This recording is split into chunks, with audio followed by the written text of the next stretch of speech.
Hello everyone. I'm grateful to see so many people interested in detoxifying their life one product at a time. Here at Mary Maiden Apothecary, I'm going to share with you tips and tricks on how to make your preparations smooth and creamy instead of lumpy and clumpy. I'm also going to share with you recipes that have been handed down from other witches. I'm sure you guys would be interested in those. So come along on this journey with me and let's create.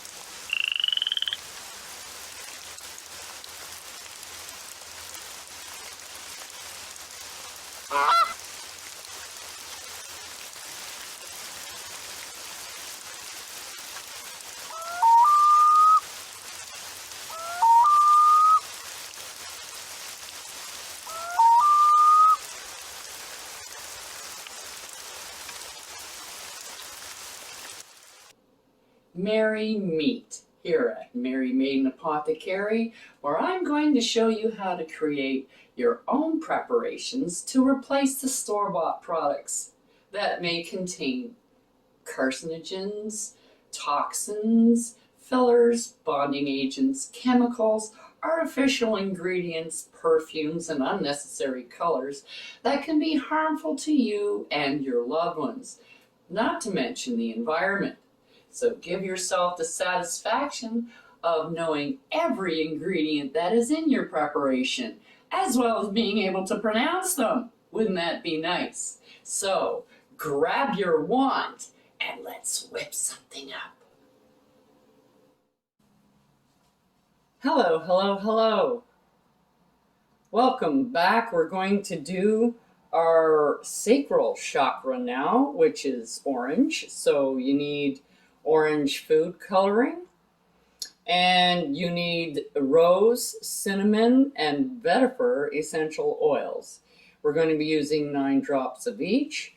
I have already gotten in my bowl our half a cup of baking soda, quarter cup of cornstarch, quarter cup of Epsom salts, and I have a quarter cup of citric acid right here on the side because we're going to put that in last so we don't use up all our fizz.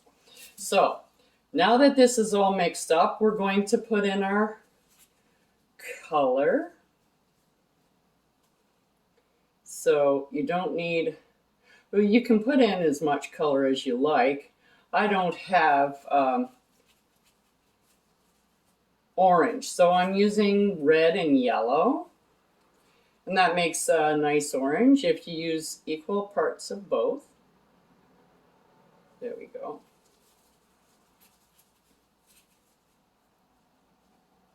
And we'll mix that up a little bit, pour in our alcohol, and then we'll put in our essential oils into our sunflower oil, which is 1.5 tablespoons, half a tablespoon of water, and a half a tablespoon of alcohol. So we're going to put in our drops of 9 drops. There we go. And some vetiver.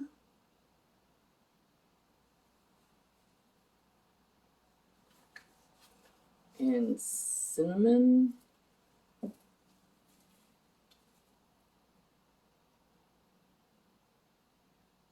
There we go, 9 of each into our oil. And we'll mix that around a little bit. And then what I like to do is I just kind of swirl it around in the bowl and mix it all up. And you want to get the consistency of like wet sand.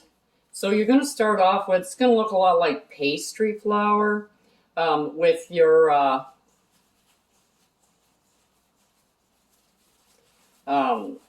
like butter and flour.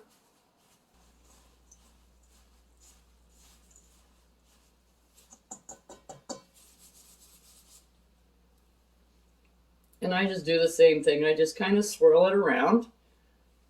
And if you find that the color is too bright or not bright enough, or if you find that the color is not strong enough, you can always add more food coloring to it at this stage. I just find it easier to mix in when it's mixed in with the water. When you dump it in like this, you tend to get little globs of it everywhere, and it's very difficult to mix. And we've got a really, really super light orange, so I'm going to add a little bit more.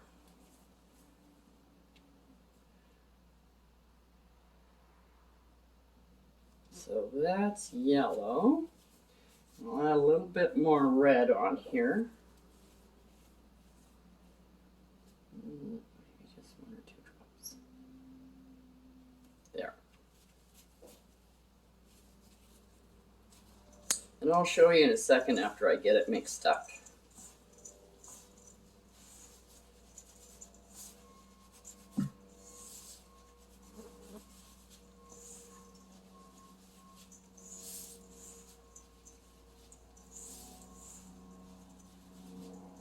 You can also use mica. I've seen people use mica, but I don't. I have never used mica because I like the water solubility of the regular food coloring.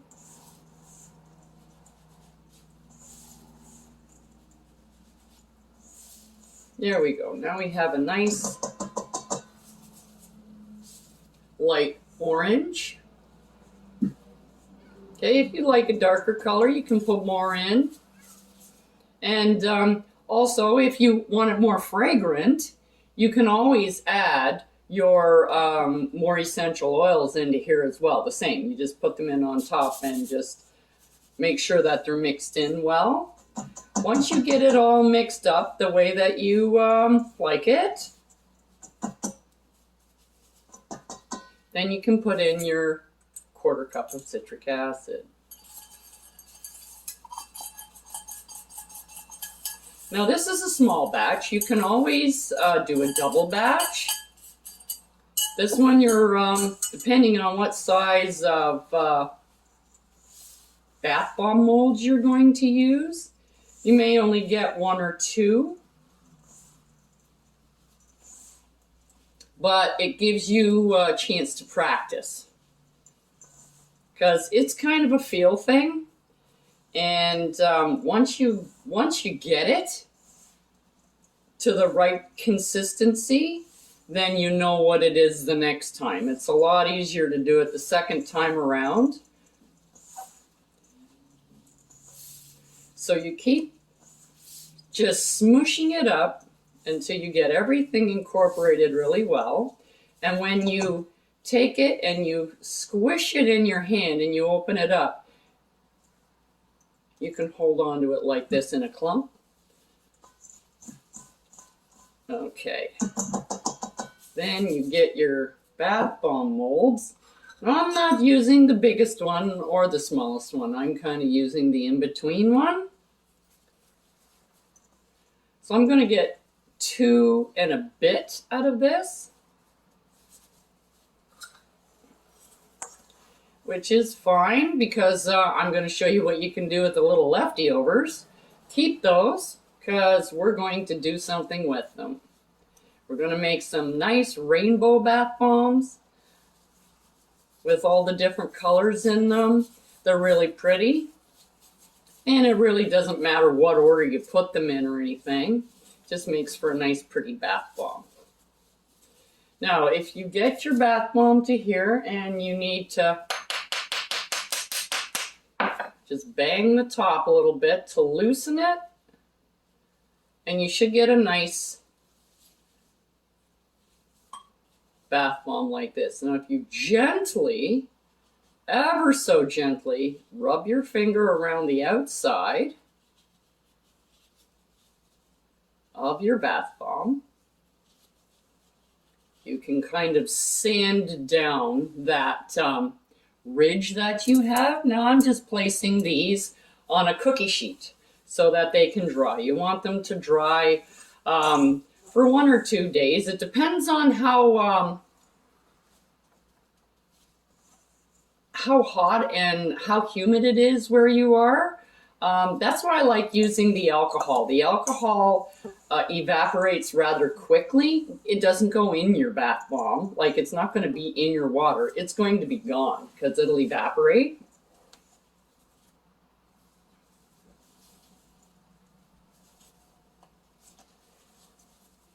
And that'll keep your bath bomb together a lot better. It's the drying process.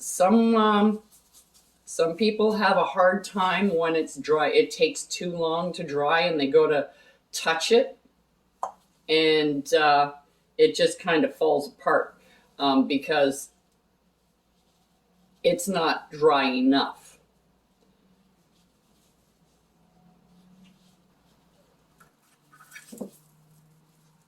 There we go. We have a nice, pretty orange bath bomb. Now you can put in more color if you want to have more color. I don't like a lot of color in my bath bombs. I just make them enough so that I can tell the difference between them. I like to take long baths, so sometimes when I use bath bombs that I get for gifts and things like that, they do have a lot of color in it, and I'll come out and I'll have lines on my body that stay for a while.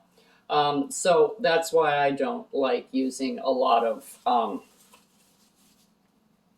color in my bath bombs. But the same as last time, you do what you can, and the leftovers you keep, and we'll make some rainbow chakra bath bombs at the end. Okay, so we have our bath bombs all dried out, and as you can see, I just wrapped them in cellophane and marked them with a little piece of paper. I don't know if you can see that. I can't see that in the camera. There we go. Okay, so it's just marked with a piece of paper. This is low tech. You don't have to do anything special for them unless you happen to be wanting to sell them. Then you might want to look into nicer packaging. But for home use, why do you need to spend all that money and time doing really cool packaging when you're just going to go use them all anyway? So this is how I do it. Now, these happen to be for the sacral chakra. And now that they're all ready to go, I'm going to do a little bit of imbuing to put my intent into these. And you can certainly do that while you're making them. However, I didn't have a whole lot of time doing that this time because I was talking, which is something I tend to do a lot. So now I'm going to do the sacral chakra, and I'm going to put a little bit of magic into my bombs.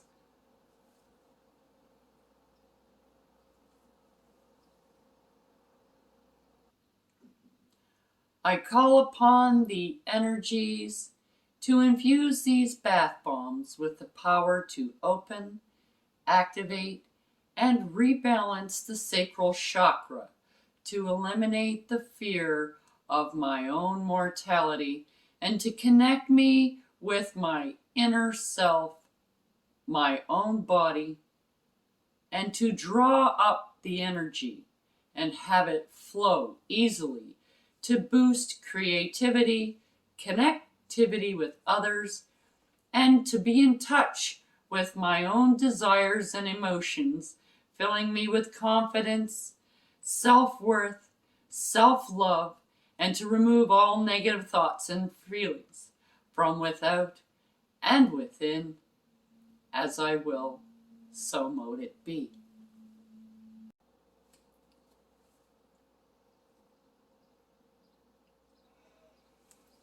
So, now that I've put my intent into these bombs, gave them a little bit of energy so that it can cleanse, unblock, and align my sacral chakra.